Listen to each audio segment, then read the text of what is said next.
Self-discipline is being able to do the right thing at the right time.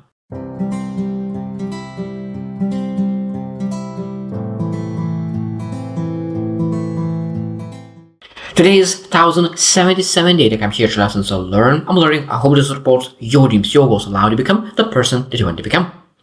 Today I speak about self-discipline. Self-discipline. I think that we're supposed to speak very, very often and consistently about self-discipline.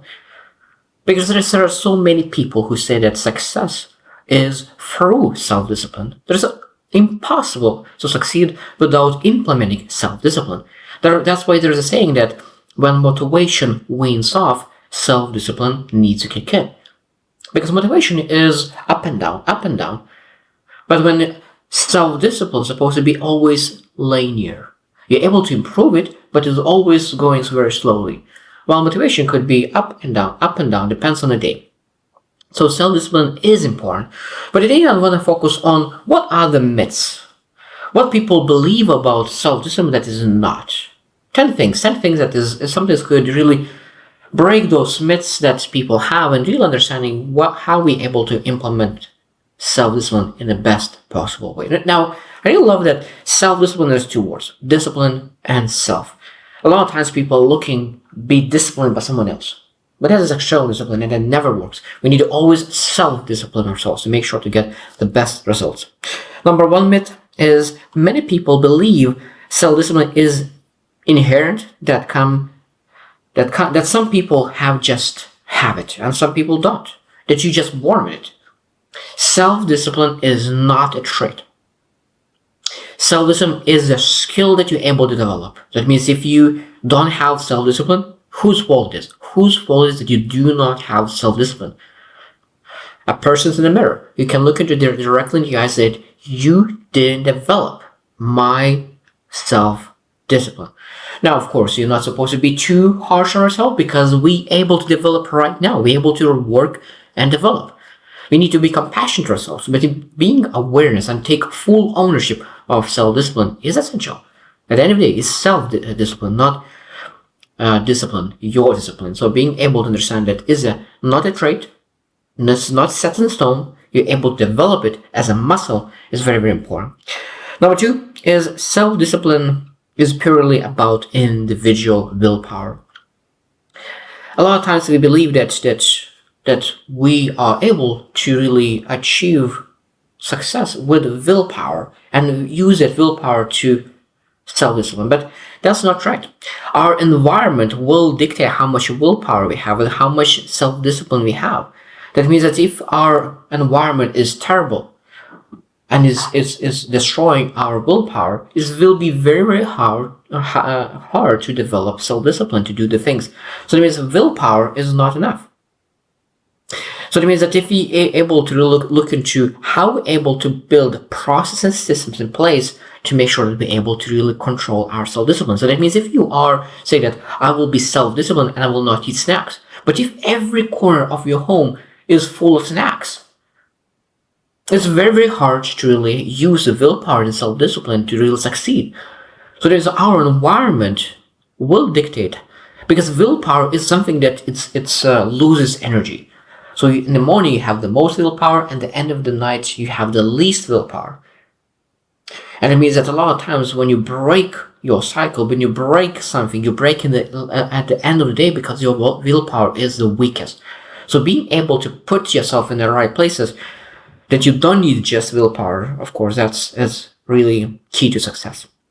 Number three is that self-discipline is solely about controlling external behaviors. We're always saying, okay, this is what I need to do, this is my behavior, and I'm focusing just controlling external behaviors. But that's not true.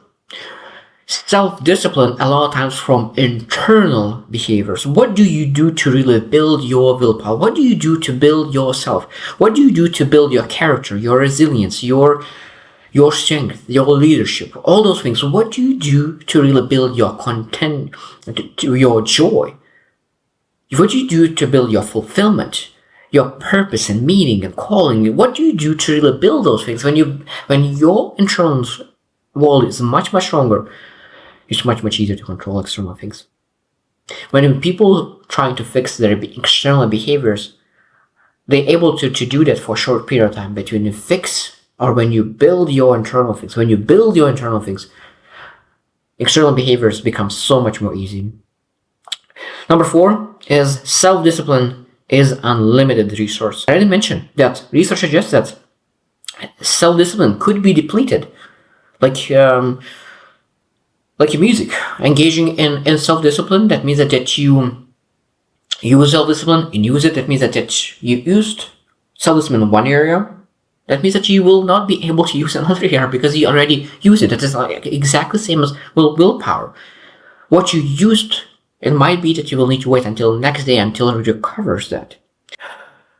So that means we need to make sure that our workload is not overload our self-discipline. So that means a lot of times we need to build our internal wall that we're able to say that I don't need to use self-discipline on those things because I just do it anyways.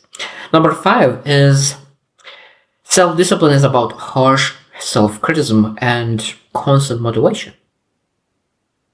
No, I think self-discipline is all about compassion, all about positive thinking, all about affirmations, all about visualization. So the more affirm yourself, the more you appreciate yourself, the more you're grateful about yourself, that improves your self-discipline. The harsher you are about yourself, it's very hard to really maintain that self-discipline. So positivity increases your self-discipline. So self-discipline is not about being harsh. Self-discipline is all about being positive, affirming yourself, and that will increase self-discipline. Number 6 is self-discipline is only about immediate goal and tasks. That's not true. That means that self-discipline is all about big things. We committing to a long-term success. That means that we're looking into what we're able to do for a long time. Because when you think about identity and self-discipline, that means our action today really aligns with our identity. And our identity, this is a key thing, because I think that self-discipline is much, much easier when you actually align yourself, self-discipline, with your identity. Because it's very, very hard to act not in accordance of your identity. You're able to do like for a month or two, but you're able to go back exactly in the same way. That's why a lot of times with weight losses, a lot of times people lose weight for a month, for 2 months, for 3 months, but their identity is still a fat person. And after a while, they give up on those regimes and they go back to being the old ways. So identity is one of the key aspects to really make sure that we're able to succeed. Number 7 is self-discipline is an individual journey that is unaffected by others. People believe that self-discipline is solely individual and you will never be get affected by others. No. We will be always affected by others. That means that when we see a person who is very strong and very self-disciplined, we are able to rub from them and learn how they do things, and we are able to improve our self-discipline as well. But if you see a lot of times people who surrounding you, 5 people who don't have any self-discipline, we will be influenced by that, and our self-discipline will go down. So our environment is very important, not just the way how we live, but association. Association is very, very important because our association will dictate how much self-discipline we could have. That's why people say that when you want to look how much money you will make, look into 5 people closely around you and you will be making average of those 5 people. So when you think about self-discipline, it's exactly the same thing. When you look about the closest association, probably your self-discipline will be average of those 5, unless you will be the first one who will become and build bigger self-discipline. Number 8 is self-discipline is only large accomplishments matter when it comes to building self-discipline. No, I think that is the biggest thing in everything. We need to start from small things. Small things allow us to achieve big things. Small things really opens the big doors. Small key opens massive doors. That's why we need to really start from small things. Because when you start small things, you achieve small things, small milestones, you're able to celebrate those achievements, celebrate those, and of course that improves our self-discipline. So when we really want to build self-discipline, we always need to say that, okay, where I could start, what kind of small things I could use my self-discipline, develop my self-discipline, because small things always is the key to success. Number 9 is self-discipline means working hard without breaks. No. Self-discipline is being able to do the right thing at the right time. Right thing at the right time means that you need to recharge. So right thing at some point could be recharge. When you're actually tired, what you need to do, the right thing for you at that moment is recharge. And self-discipline will teach you how to recharge. So self-discipline is sometimes recharge. People who do not have self-discipline, they will work themselves to death.